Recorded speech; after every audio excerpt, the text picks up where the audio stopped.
Or do you want the laptop? Oh, not anymore. Okay.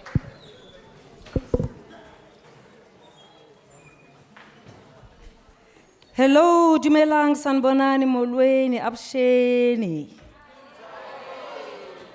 So good to be here.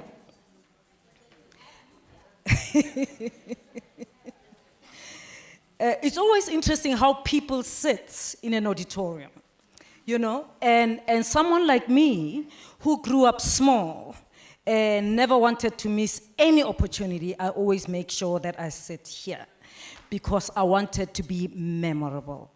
But it's like interesting that some people prefer to hide even when there's no homework. Like today, we're not checking any homework. But people are sitting right at the back. You can imagine if I came with an opera vibe and I have cars for everyone, just in the first 5 rows. They'll miss it, right? They'll miss it, definitely. Now, let me try this trick that I've tried with UCT students. And I won't tell you what happened, but let's see what happens. Okay, now. All of you are invited to sit in the business class seats right here in front. The first 5 rows is business class. You get a cappuccino every time you come and sit here. Anyone for business class? Anyone for business class? No, if you're here already, you're fine. Yeah, but I mean, we're inviting other people. Actually, we should say the first 4 rows because 5 is too far. The first 4 rows, it's business class. Business class is always a privileged position if you don't know. Business class, there's a little bit of space. We give you refreshments. We treat you nicely even when the flight lands. We let you get out before the other people. But of course, some people, even when you give them the front seat, they don't want it. But when we get the spoils, they want the spoils. Fascinating, right?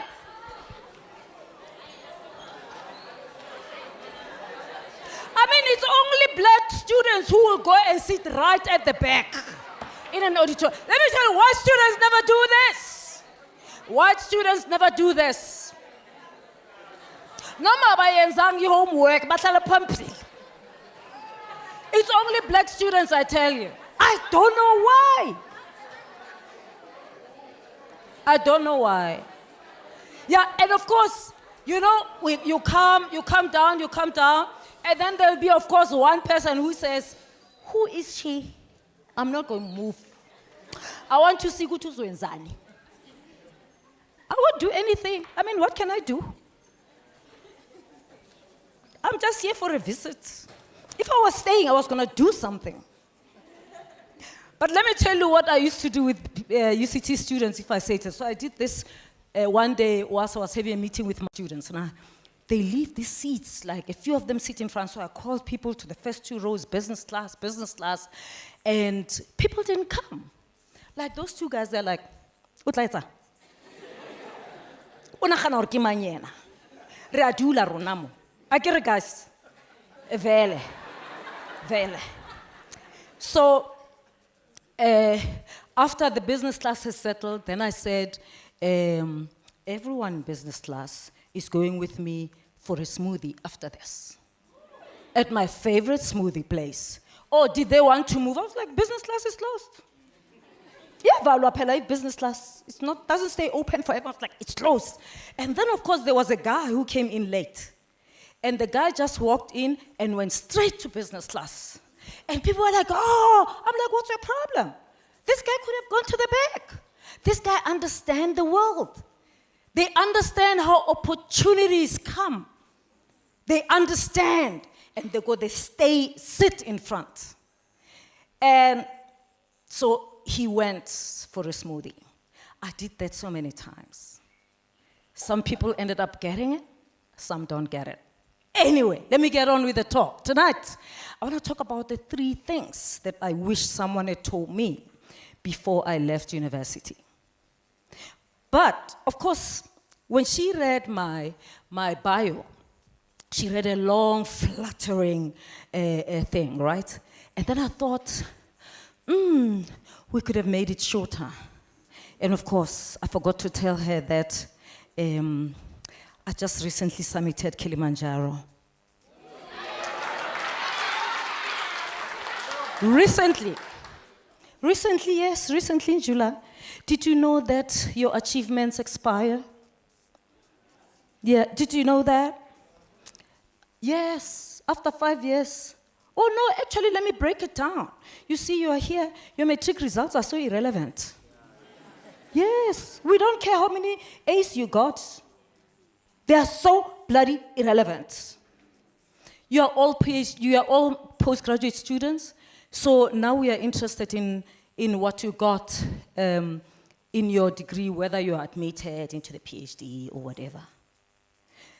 You know, you see he talks about graduating record time. It's because he's still very young. In his bio, they talked about his Tutuka grant. I'm like, yo, shame, she's so young. Because me, I don't tell you about my Tutuka grant, but I got it. Do you get what I mean? You know, so these things expire. My Tutuka grant is so irrelevant. It's so passé. Oh, graduating in record time. Oh, God. But it matters in Goku, because you are young. So there are things that matter to you now. 5 years from now, he won't tell people that he graduated record time. He won't tell people that he got a bursary, what. Oh, please. Because he would have grown. So every achievement you get 5 years later, it wears off.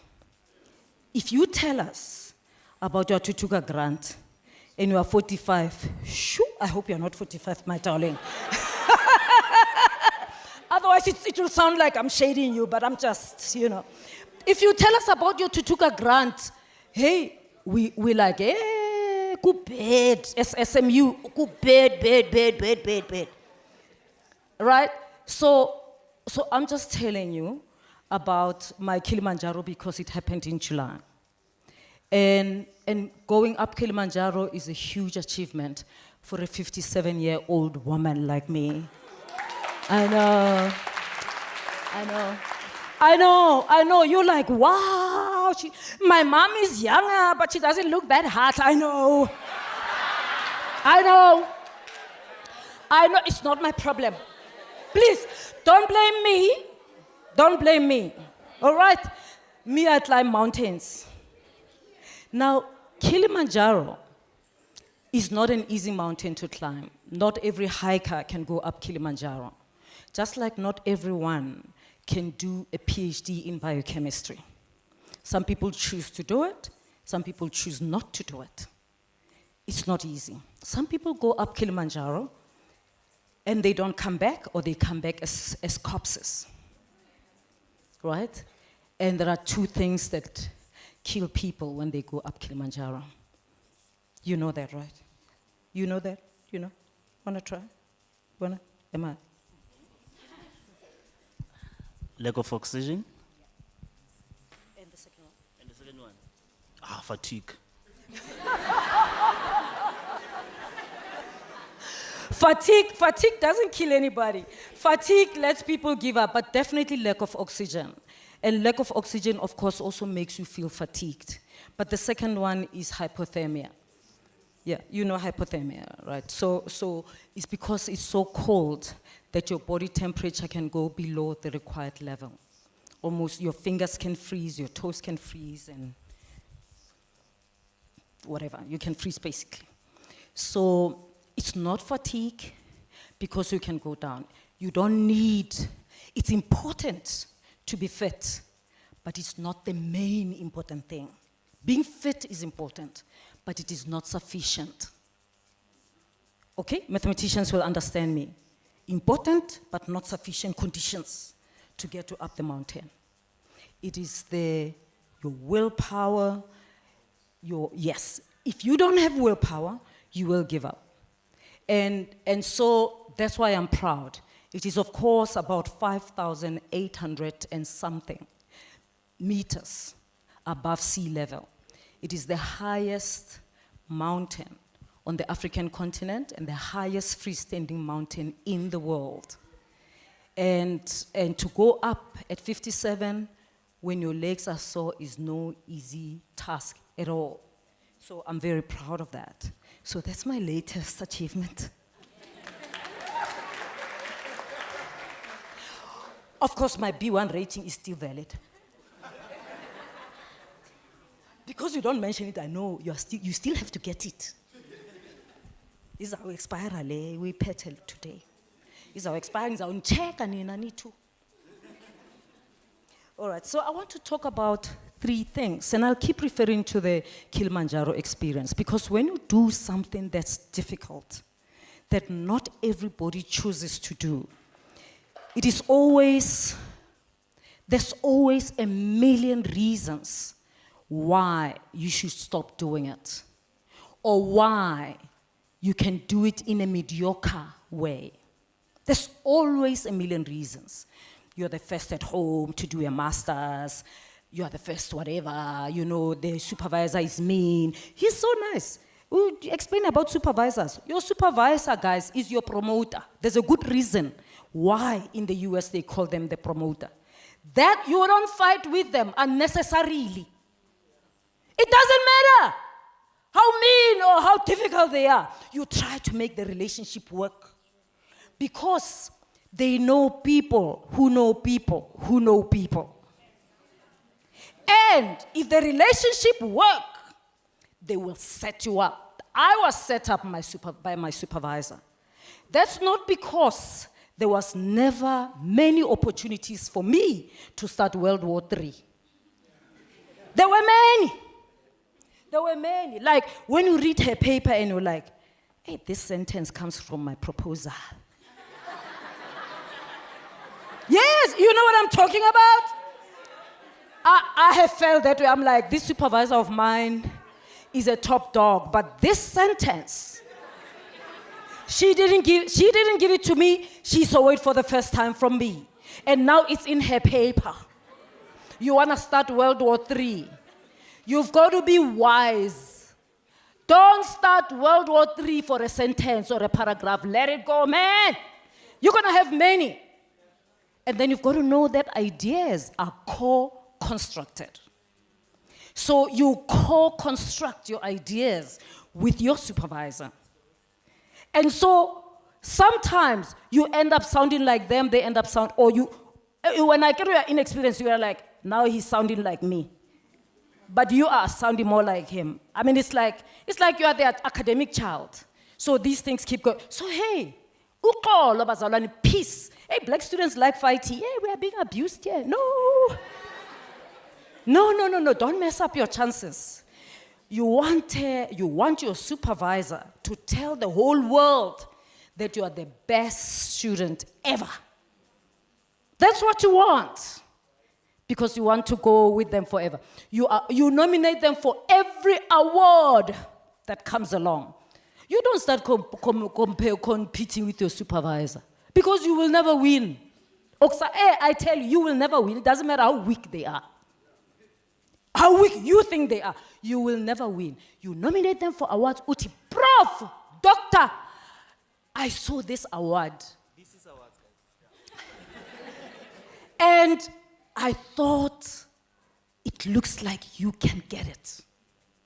I would like to nominate you. Do good, man. It comes back to you 100-fold. 3 things that I wish someone had told me. Number 1, there is a big difference between getting a qualification and getting an education. You know, many people confuse getting a certificate with getting an education, and that's the reason why we have so many people today who have certificates but cannot do the job that the certificate says they can do. And I'm not talking about people who have studied mathematics and are suddenly expected to function like CAs because it's numbers. People think when you did mathematics, it's like any number, you must do it. I'm like, come on, guys, topology is not just numbers, please. You know, I'm not talking about that. But I'm talking about people who have a BCom degree but cannot figure out an income and expenditure statement. I mean, I'm putting it more simplistically, but, you know, something like that. So there's a huge difference between between getting an education and getting a degree. And when you teach at university, you meet different kinds of students. And you can see by how they work. Some of them are very hardworking and will do all they can to learn as much as they can, not only from their lecturers, but also from their interaction with the lecturer as well as other students. But there are also students who want to do as little as they can to get the degree. In essence, they'll cheat their way to the degree. And you know, they always look for easy ways to get marks, even when they know they have not learned anything. And of course, at the end, they may end up getting the degree, but they know nothing about what the degree says. It's almost like people who have the certificate to swim, but they cannot swim. You throw them into a shallow pool, and they drown. We've got so many people who are drowning out there, and they boast about the degrees that they have. But the degrees that they have do not make them a swimmer.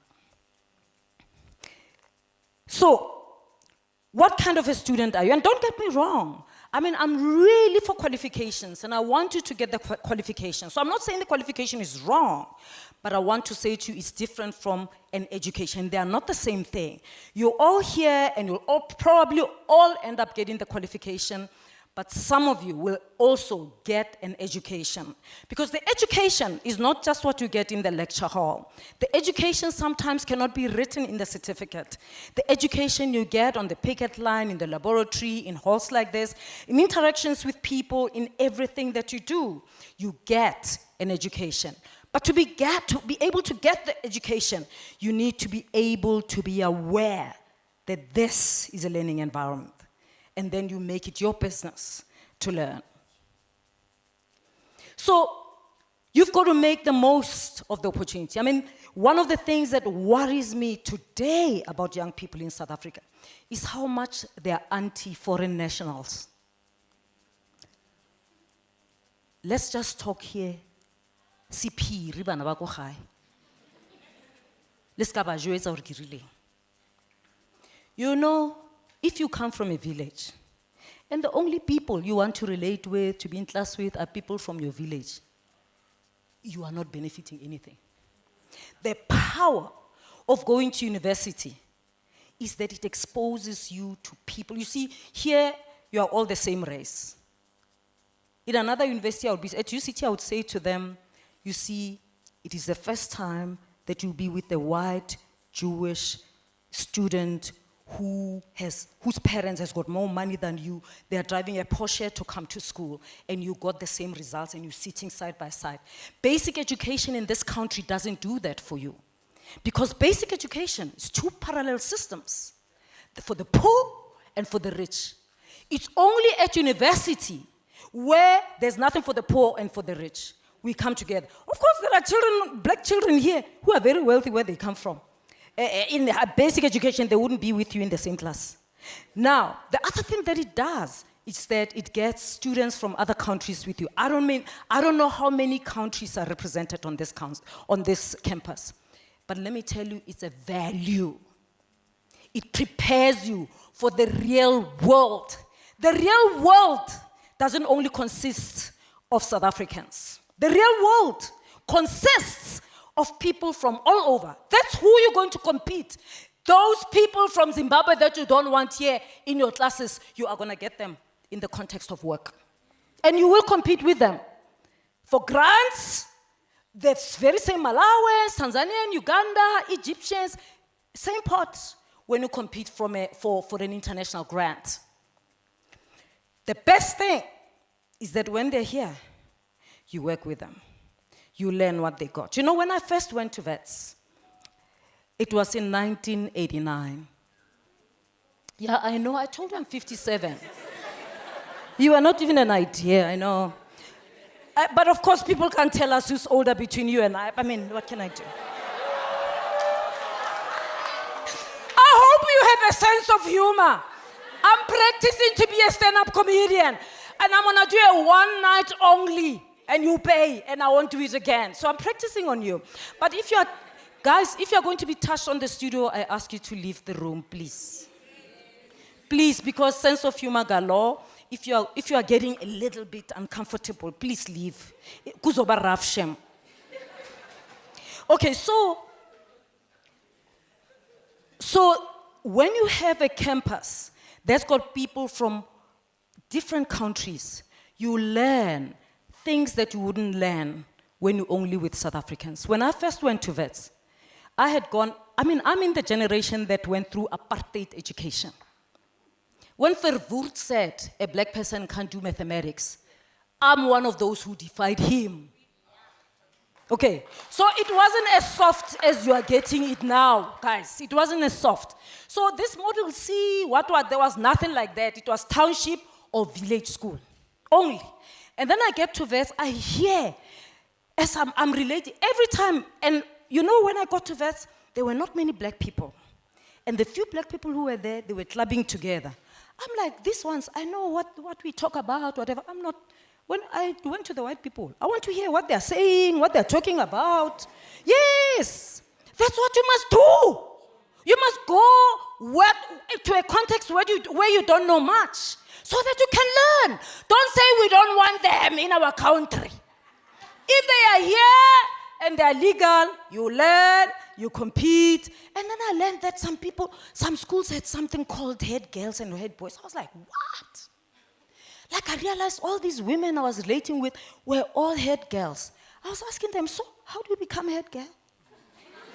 They were explaining, and then I calculated, I was like, I could have made it.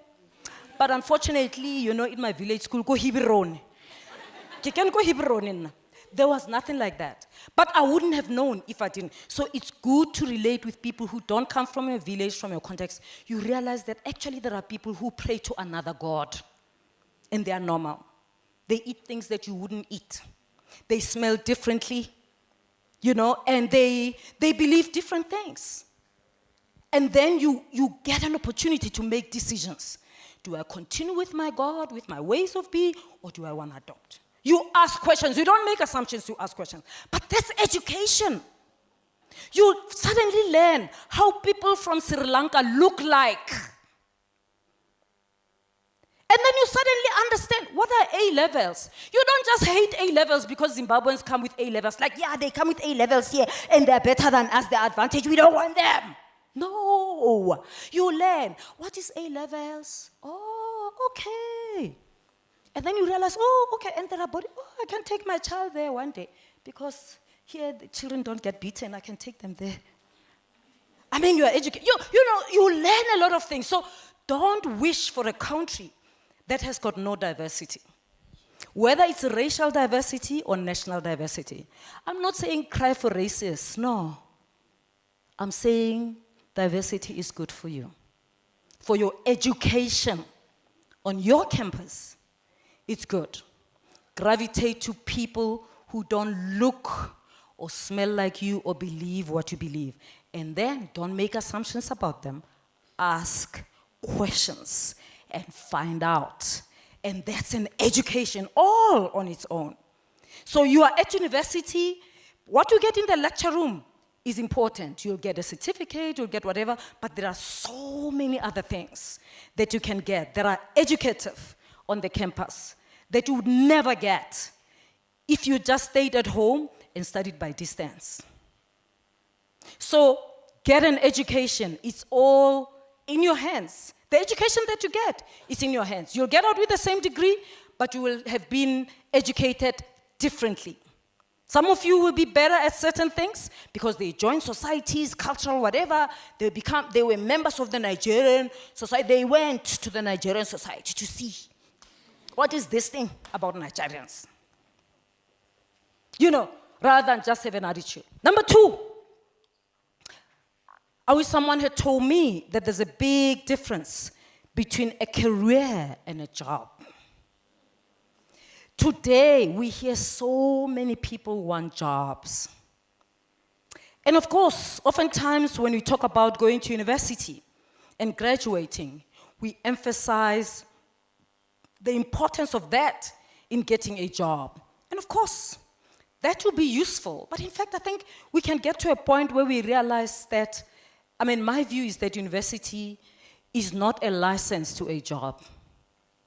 It teaches you other things. It doesn't just prepare you for a job. Otherwise, that's weak, man. If it just prepares you for a job, oh no, come on, man. It endows you with other things. To an extent that even when there's no job, you can prepare, you can create a job. I was listening to a recording by someone, is a priest that I know, I saw it just came onto my WhatsApp, about we as South Africans should be so ashamed of ourselves that we sit and complain that there are no jobs. And Pakistanis come and take over our spaza shops. And they go big. I mean, did you see what MTN has done now? MTN has introduced a new thing. They are working with spaza shops. They are now, the Pakistanis have taken over the township economy. Why? Because black people who live in townships are waiting for the government to create jobs.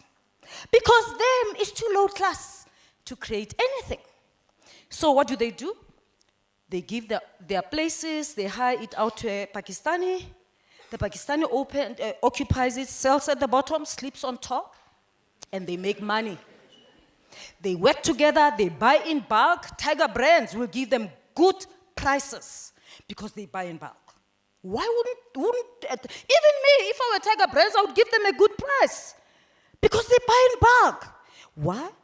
Because you are waiting for a job. Oh, 99 degree. I'm waiting for a job. And I hope you realize that they are teaching you that jobs, you can create it. Now, a university endows you with confidence, endows you with the creative thinking, critical thinking, as you can actually see services that people need and then start offering them and charge them. Rather than hand over your spaza shop to the Pakistanis. And then the next thing what we do, we want to kick them out. Because degree and they're occupying our townships. You gave it to them.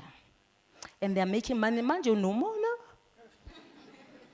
But what I'm saying is that the degree is not a license to a job. It endows you with something much more powerful. A network, a mind, and confidence. You know, there's something about confidence that comes with just getting a degree. That says, I can do this. And when you ask for a loan, but I have a BSc from SMU. Of course! It's not like, what did you pass matric? You say, no, I've got a master's from SMU in anatomy. At least you've got something to put on the table. It endows you with the confidence to knock on doors and say, I've got this, I can do this, I want your support in this, because you thought about this, what you want to do very carefully. If you're not doing that, and you're just sitting and waiting for a job, university yako. So, today, when I talk about the difference between a job and a career, I want you to know the things that make, when I look at people, I realize, you know, when you're in management, whether at a university or in any situation, you realize who's doing a job, who's doing a career. Because people can be doing the same activity. They can be having the same job, same title, same job description, but they're involved. They have a different purposes. They have different purposes. You can be doing the same thing, but your purpose is different. One may be packing or doing whatever in the lab. That's all they're doing. They want to earn money. 4 o'clock, 10 to 4, they start packing. They join a union. If you ask them to stay until 5 because there's something that we must do, they're going to report you to labor. Because they must calculate the 40 hours per week. Anything more is abuse of power. And then the people who are building a career, they understand that they are working for themselves. They are not working for anyone. In fact, before they leave, they come, they say, hey, Prof, you know, today I need to leave at 4. My daughter is at crash, but I just wanted to check whether is there anything that I can do. Because if there's something that I can do, Prof, I can send someone to fetch my daughter, and I can help you. Anything, Prof? Why? Because they're working for themselves. They're working for themselves. They don't care that they're going to go beyond 40 hours. Why? They know what they're doing. They're building a career. Their why is much bigger, and so they're building. They know that in this extra thing that they're doing, there's always something to learn. But not only that, Prof will know the dependable person in the office.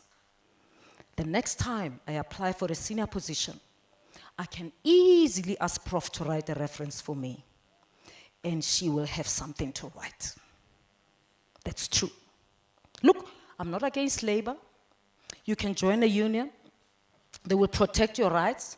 We have a country that's got a bad history of workers being abused. I'm saying to you, before you join a union, get a mentor. Not a mentor who will lie to you and tell you you are great when you're not great. A mentor who will set exorbitant goals and give you hell when you don't achieve them. When you give them excuse, they tell you, this is the 3rd time you're giving me excuses. You must be serious about this career. Otherwise, you are wasting my time. You are wasting my time. We are not doing this. Not those who will say, yeah, I know you have a 6-month-old. I want one who will say, I had a 6-month-old also. It's not the end of the world. You are not the first person to have 6 months old. So please, do you want this career? You should live it and raise your 6 months old then. Leave me alone. I have too many people I can mentor. And then, of course, they will rejoice you through when you succeed. Like, wow. I knew you had it in you. You know, you did this yourself, even though they know how much they carried you. They go, you are all that and more. A PhD, you can do it. Or now you've got the PhD. You know, you killed it, man. You can write papers now. In fact, you can write a book. And then now you feel a good ish. Right? They celebrate with you, but they challenge you. They don't say more than 40 hours. That's abuse. They tell you, maybe you should ask your manager that you want to be challenged, that you feel unchallenged at work. That's another way of asking for promotion. Like, I feel unchallenged, you know. I've been in this job for too long. It's like the same thing. And, you know, I feel like I need...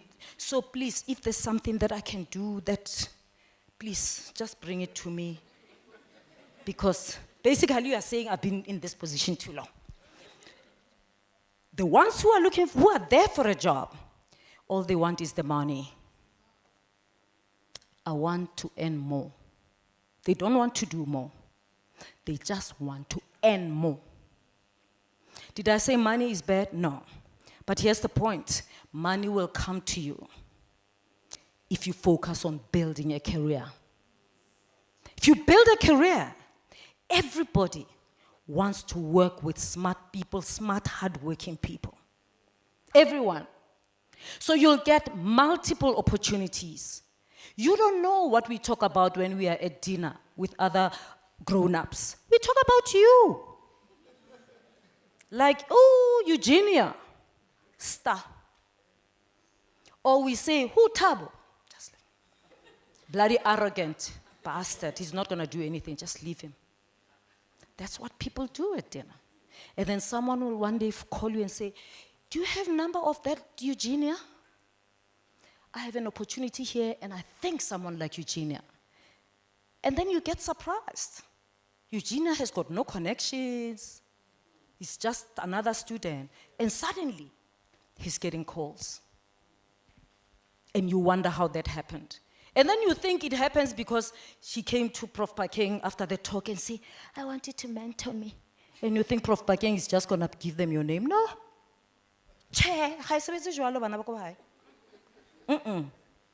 So you want the community of people who can advocate for you to grow. Because there will never be a time where you lack opportunity. It will always come. But if you build a career, money will come. So don't just chase money. Think about what is it that I'm doing here. And sometimes you start low. And I often tell the story of when I started doing my PhD. You are very lucky. Some of you are doing your postgrads full-time. You see, us who grew up during apartheid, none of my postgrads were full-time. Just all part-time, and I'm working, and I have a family, you know, children there, you know. But you want the PhD, you must do it, right? And so you're working, and I wanted to start a PhD, and I got this opportunity to be a research assistant. At that time, I was a project manager at a non-governmental organization, at an NGO. And I decided to take leave without pay when I started my PhD to go and work for this project as a research assistant full-time. And you can imagine what happens to the salary. Because a research assistant is basically a slave for the research team. I have a master's degree in the research team. There are people who have master's degrees, they're not even doing PhDs. And I'm the only black, and I'm the research assistant. My friend said, you are stupid. You are smart. How can you even be a slave for these white people? Some of them don't even have PhDs. I said, no. I know what I'm doing here. Me, I want my foot in to academia. And this was at Wits. I was like, I'm in at Wits. I promise you, they will not let go of me. By the time I'm done, I will know everything that the research leader knows, which is running a big research project, applying for funds, you know, just leading people. So when it came to organizing data collection, I was the first one. I'm the one packing boxes. I'm the driver.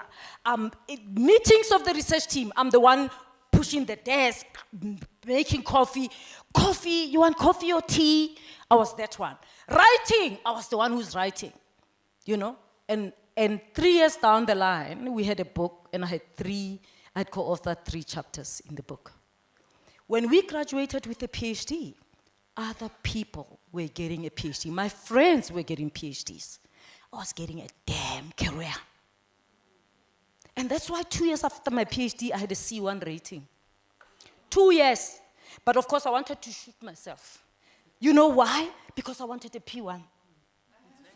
I was too old. They said I was too old. I was 36, and P, you must get it at 35. Remember, all the postgrad, I'm talking to them because they know what I'm saying. I'm saying to you, you should wish for better. When you start being an academic, you got to know. 2 years, I almost shot myself. I went to the office of the Deputy Vice Chancellor, and I said, I want to appeal because the feedback looked glorious. And the Deputy Vice Chancellor was Belinda Bazoli. She sent me packing. What do you want? And then I said, I'm going to tell the Vice Chancellor. I went to the Vice Chancellor, was Luis Ononga. I went, and he said, do you think a rating is the one? I didn't know that he had a C1 rating at that time. And he was a Vice Chancellor. I learned later. I was like, wow. No wonder he didn't want to hear from me. None of them wanted to appeal for me. They said, this is good, what do you want? You know, because I wanted better. So it is possible. 2 years after your PhD, it is possible. But it's because I'd been a research assistant. So if you ever get an opportunity that looks like it's taking you down, because the research assistantship was taking me down. I ended up resigning, by the way, from my job, my NGO job, after a year. And then I applied for a job to be a tutor at Wits in the math department. From being a project manager, I never negotiated a salary. My gross at Wits was not even equal to my net at the NGO. It took 3 years for my gross salary at Wits to be equal to my net salary. You know the difference, most. I can't keep on a markets. Kitaren. A carly markets, I let them keep working. So keep saying but home. I can't get a little set. Okay, I'll let Halo right. So, and what I'm saying to you is here's the thing. I lost the money, but I got the career. And then, of course, the next black person who came after me, a Gaha, who was doing a PhD with us, negotiated. I heard that he's negotiating. This professor told me, oh, he's negotiating. I was like, yo, I was so angry. I'm like, but I'm delivering more. Okay, suffices to say the guy didn't even get his PhD. He negotiated, they gave him more money, and he still didn't get his PhD. I'm not saying it's the money that made him not get the PhD. I'm just saying, Jay, that you've got to be clear about what is it that you want. I wanted a career, and so I focused on the career. And you know in the career that you're looking for, what is it? So don't focus on the job only, because if you're focusing on the job only, then you're focusing on getting the money as long as you wake up, and then only the 8 hours a day, you must stop, otherwise you're abused. When at lunchtime, you must always take it, you don't want disturbance. And then when you leave Friday, me, I don't read my emails on the weekends. Yes, there are people who tell us that. They tell you, I don't read emails on weekends. So please, from 4 o'clock, Friday 4 o'clock, until Monday 8 o'clock, if you send anything, Prof, don't think I'm going to read it. They're doing a job. They're not building a career. And of course, you can't blame them, because that's officially, that's what they're doing. What can you do? But then they complain, when the other one succeeds. Right? So make sure that you build a career, and you don't just focus on a job. And here's the thing, a career, you can only build a career if you are clear about why you do what you do. If you don't know why, like many students who are doing postgrads, I ask, why are you doing a postgrad? Why are you doing a master's in biochemistry? I ask, what are you going to do with this PhD in anatomy? Like, what are you going to do with it? They don't know. As long as, Prof, I can't know, so I thought I should just. I'm like, wow. Wow. Wow, wow, wow, wow. And then after getting a PhD, then they expect someone to trust them with anything. Like, they don't know why they're doing. I hope you know why you're doing this. If you don't know, please sit tonight, try to find a reason. Why are you doing this? What are you going to do with it? Do you really like it? Because it is the why that helps you build a career. It's the why that sustains you when things are tough. When I went up Kilimanjaro, the thing, every minute, just after the first 10Ks, and you don't walk fast, by the way, you go slow, because you're supposed to be breathing as if you're sitting on a couch, even though you're hiking up. You go very slowly. And I can tell you so many opportunities to just give up. You ask yourself, why am I doing this? It's so tough. It is so tough. Why am I doing this to myself? I've got doctorates, I'm fine. You can easily do that. So what's going to carry you is your why. If you don't have a why, you'll never climb Kilimanjaro up to the last summit. You will get off at the first summit. You might never finish your PhD, or you might get a PhD and you're a grumpy PhD holder. Oh, there are so many in this country. They think we owe them because they have a PhD. It's like they did it for us. No, seriously. It's like you didn't do it for us. You did it for you. What were you thinking? What did you want to do with this PhD? So you've got to be clear. Your why must be clear. And so when it's tough, you say, I know why I'm doing this. So I'm not going to fight with this prof. I know why I'm doing this, and I'm going to keep going. And the why becomes more pronounced. Your career helps you. If you're building a career, you don't wait until you complete. I hope you started. If you haven't started, you can start tonight by just getting, why are you doing this? Number 3. Number 3 ke number last, la hopol. Maybe le lebetse. So the third thing that I wish someone had told me before I left university is the value of opportunity. I wish someone had told me about the value of an opportunity. You know, I learned about this a little late in my career. And when I look back at my career, when people ask me what made it happen, I realized most of it was about grabbing opportunities. Now, here's the thing about opportunity. We can get the same opportunity. It's what you do with the opportunity. Some people do nothing with the opportunity. Whether there's the opportunity for scholarship, whether there's an opportunity to go to the US, whatever, it doesn't matter. But an opportunity is only useful if you use it. You've got to use it, you've got to milk it. So everywhere you go, you've got to ask yourself, what's the opportunity? Even when you're coming to this event today, you could be sitting in the library studying, by the way. And you came here. If you don't want it to be a waste of time, you've got to ask yourself, what's the opportunity? Why am I going there? What's the opportunity? Why? Because there will be a lot of opportunity here that other people, I might not see them, but they might be there. Maybe of a collaborator, maybe of whatever, you never know. Here's a story. When I was doing my PhD at Wits and working, the NRF had a partnership with the National Science Foundation in the US. And of course, I started in 1998, and I think they advertised the fellowship for students, PhD students, to go to spend time in the US. And there were a list of universities in the US that you could choose to go to. Unfortunately, I had been looking, I'd been stuck on my data. I didn't do linguistics, but I wanted to do a discourse analysis, and I've been reading, and I chose this. I'd been reading this book, and I learned that this guy who wrote this book that was very accessible, making sense, but I still could not use the theoretical tools to analyze my data, was at the University of Wisconsin-Madison in the Midwest in the US.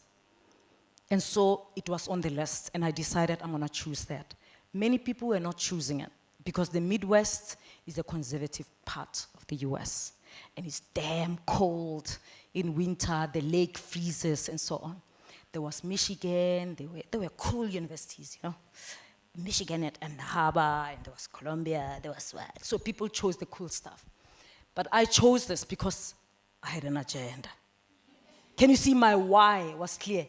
I didn't bother about the cool whatever. So I remember that it was me and Dr. Ramotolo that we went. He's doing astronomy, and it's got also a good group of astronomers, especially black astronomers. We ended up at University of Wisconsin-Madison. And I remember that because I was married with a child and, you know, family, whatever, I couldn't stay for long. I stayed only for 1 month whilst I was doing a PhD. And I thought, I'm gonna use this month. The first thing, before I went, I looked for an email for this guy, Professor Jim G. And I didn't know anything about him. I was just reading his book. I sent him an email and I said, I've got a fellowship to come to University of Wisconsin-Madison. I'm arriving this day, and I would really like to meet with you. I've got data, fascinating data, and I want to use your tools. He didn't respond. When I landed on that day, I think it was a Tuesday, I found out, I asked whether he's got a course that he's teaching. You know, in the US, PhD students take it's a seminar course. So there's seminar classes, and they go into the same classes with masters. And they told me he's got a class on a Wednesday evening, starting at 5 or something. I arrive on Tuesday, right? Tuesday night. Jet lag and all.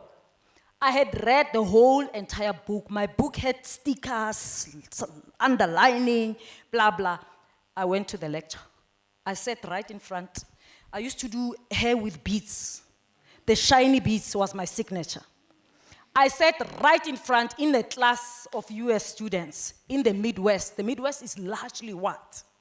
And I sat there in front, and I didn't know him. And there he was teaching, you know. American classes, lecture halls are very different from the US lecture halls. They are very animated Americans. So he went on, he's teaching. And then he would throw a question once, and I would say, when he says X, I would say Y. He said Y, I would say Z. So he sees me, and we go, and the whole class sees me, but they can't see me in front, you see. They just see the beads. And it wasn't the first class of the semester. At the end of the lecture, he comes to me and he says, tell me, who are you? Because I was the only one who knew everything that he was talking about, because I had read the book. I had read the whole entire book, because I realized I've got 1 month and I've got a problem. I've got data. I don't know how to use these tools, but I understand these tools. I want someone to help me apply these tools. So I wanted to make sure that when I procure his time, he knows that I'm not wasting his time. I know his stuff.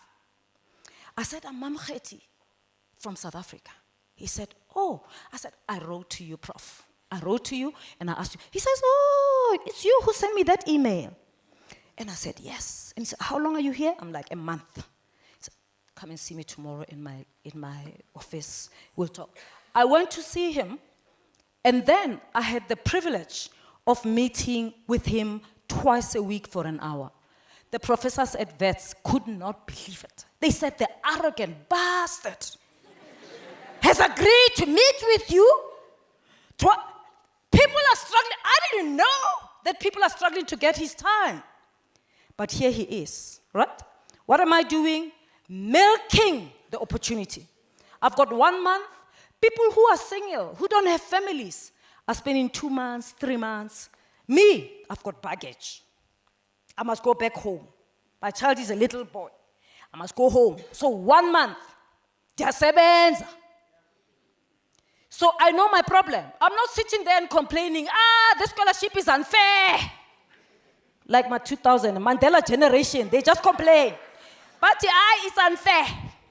It's unfair to us who are married. No. I realized I'm going to milk this. I could find many faults with the opportunity. Every opportunity. If you want to find fault with the opportunity, you can find it. No opportunity is ever enough. You want it colored a little yellow, you want it longer, you want it a little bit this way, that way, but it's what it is. So you've got to use it as it comes. And so there I was, got an opportunity to meet with G every week, twice a week. Prime opportunity. I gave him my data. He loved my data. We talked about everything. We even talked that he had little children who are as old as my son. And he said, oh, I'm doing research on computer games, children and computer games. I'm like, my son loves computer games. At that time, it was the Sim City that was still on. He's like, I can include your child in my project as one of the subjects. Don't worry, I'll pay him. So my son earned dollars. Because we are talking like my data is interesting, I've read everything, I attended all his classes. No, what I'm saying is that everything is an opportunity. You grab the opportunity, you milk it. You milk it. Now, I'm attending 2 classes, seminar classes, this one of Prof G and another one. And in the other class, they said, you know, who's going to present next week? I was like, yes, me. At that time, PowerPoint was not very popular. I mean, it was new. Yeah, I mean, right. I learned PowerPoint at the University of Wisconsin as I was preparing my presentation. I thought I've got nothing to lose. I'm here for a month. I'm going to make my presentation about what my study. If they don't like it, they'll tell me, and then I'll do something about it. But I'm not going to be shy. Oh, black students, Ubanozo presenter. Nangati, I'll do it. And then I presented. Before I see anyone's presentation, I want to make my one the blueprint. You don't wait for theirs. You must do yours first. So that they must have pressure to copy you. So after that we left. I'm sure I'm wasting time now. the scholarship ended. When I finished the PhD, I went back to the same university. I promise you, by the way, that 1 year, that 1 month that I visited, I remember they had a job and someone was presenting because he had applied. People were competing for a job in mathematics education, and I went to the presentations to hear. And this professor, Prof G, said, "These people are useless. Don't you want this job? Why don't you apply?" I'm like, "No, me, I want to go back to South Africa. I don't want a job here." Right? When I went back, with a PhD, I went back again in I graduated 2002. I went back in 2003. The first time I went was 2001.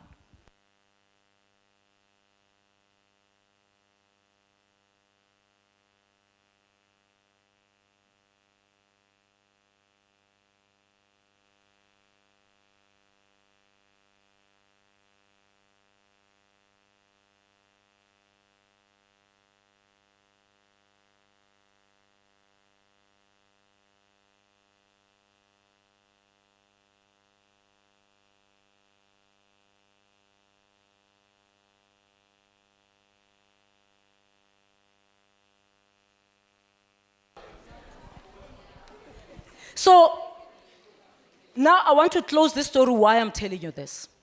And then whilst I was working at UNISA, one odd day, some colleague who's not a black African but is black, who works at UNISA, said to me, "Kgethi, I want to come and see you." I said, "Yes." And of course, she was in the group, the first group, the group that I went with to the US.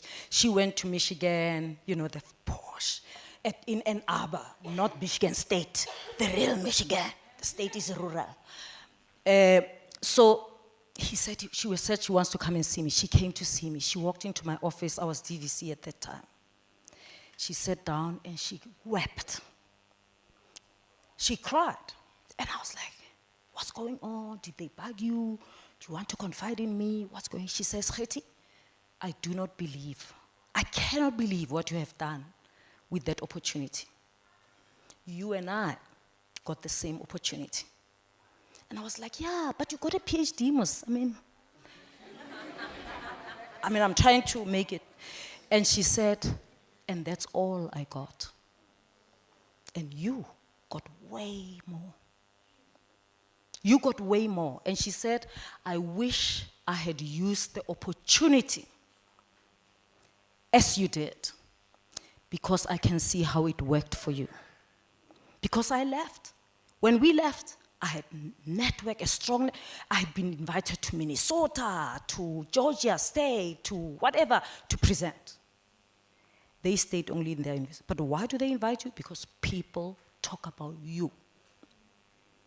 They say there's this young woman from Africa with lots of beads on her head. Yo, you should get. And she said, "I wish." Now, you don't want to be that girl or that guy who says, "I was with you as Sefako Makgatho, and I cannot believe what you've done with the opportunity. I was with you in Dr. Tibane's research group, and I cannot believe what you've done with that opportunity. Look at you now, and look at where I am." Because here's the thing. It's possible that all of you will get the degrees that you're studying towards. But that's a small win, guys. If that's all what you're looking for here, you are aiming too low. Because there is more you can get. You are a postgrad student. You can get publications with other people, with Prof, on your own. You can get out of here with you can apply for grants. You don't wait for Dr. Tibane to tell you. You can apply for them. You can say, "Yo, I won a lot of grants as a student."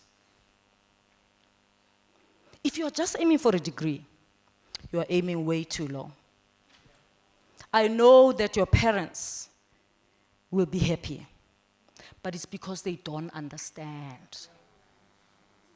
And if you are happy because they don't understand and they're going to throw a party anyway, that's your problem. Because the opportunity that you have to study here is way bigger. Dr. Tibane said you have an opportunity to shape the health system, particularly because of your location. Don't wish you were elsewhere. Look at the opportunities that come with being at SMU. If you don't do that, you'll always think this opportunity is lacking. Ngabe ke le ko UCT, I would be flying. But maybe you wouldn't even be flying. Mthetho wakho wena, you don't know how to fly. Even if we give you wings. So fly here. Let me tell you, there's more opportunity to fly here. There's more opportunity to fly here. So don't drop it.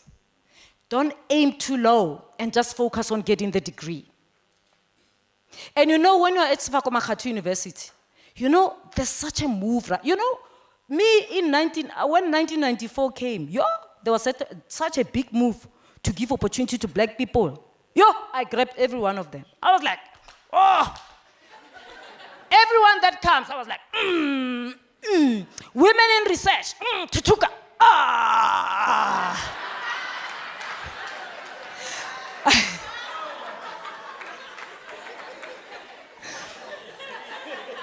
You saw what I did there? Now, there's a concern that historically black universities are not jumping onto the train.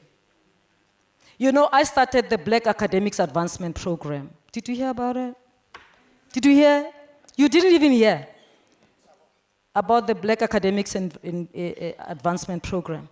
I started it in 2018 because when I applied for the money to study it from my university, the donors, private donors said, no, your university is fine, you must include all the universities. And we did. And SMU, they were not applying. They were not applying. It's only for black people. It was gazillions. To complete a PhD, you get 3 years. To do a postdoc, you get 2 years. You get a salary, we pay your person who's replacing you. You can go anywhere, everything paid. It was 500 million from private sector, right?